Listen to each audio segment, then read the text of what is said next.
Latest ആയിട്ടായിരുന്നു പ്രണവിനുണ്ട് ഈ കൈക്കൊരു operation നടന്നിരുന്നത്. ഫാമിലി അല്ലേ എപ്പോഴും കൂടെ തന്നെ ഉണ്ടായിരുന്നത്.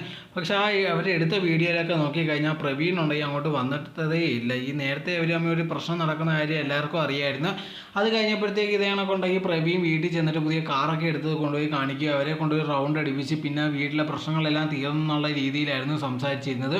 പക്ഷേ ഇതേ കണക്ക് പ്രണവിന് സംഭവിച്ചിട്ടുണ്ടെങ്കിൽ പ്രവീണുണ്ടെങ്കിൽ ആ ഏരിയ പോലും വന്നിട്ടില്ല. അങ്ങനെ ഇരിക്കുന്ന സമയത്തുണ്ടെങ്കിൽ ഒരുപാട് പേർക്ക് ഡൗട്ടായി ഇത് ആൾക്കാരെ പറ്റിക്കാൻ വേണ്ടിയാണോ പ്രവീൺ ഇതേപോലത്തുള്ള കാര്യങ്ങൾ ചെയ്തത്, അതോ യഥാർത്ഥത്തിൽ ഇവർ തമ്മിലുള്ള പ്രശ്നങ്ങൾ തീർന്നു എന്നുള്ളത് ഒരുപാട് പേർക്ക് ഡൗട്ട് ഉണ്ടായിരുന്നു. അങ്ങനെ ഇരിക്കുന്ന സമയത്താണ് പുതിയതായിട്ട് ഒരു വീഡിയോ ഉണ്ടെങ്കിൽ പ്രവീൺ ഇറക്കുന്നത്. ഇതേ കണക്കുണ്ടെങ്കിൽ പ്രവീണും പ്രവീണിൻ്റെ ഭാര്യയും ഉണ്ടെങ്കിൽ മുംബൈ പോകുന്നതായിട്ടുള്ളൊരു വീഡിയോ ആയിരുന്നു. സോ ഇത് കണ്ടപ്പോഴത്തേക്ക് ഒരുപാട് പേര് ഇവന് മുംബൈ പോകാനൊക്കെ ടൈമുണ്ട്, എന്നിട്ട് പോലും ഉണ്ടെങ്കിൽ ഇതേ കണക്ക് നാട്ടിൽ വന്ന് സ്വന്തം സഹോദരനെ കാണാൻ പോലുള്ള ടൈം ഇല്ലെന്നുള്ള രീതിയിൽ ഒരുപാട് പറയുന്നുണ്ട്.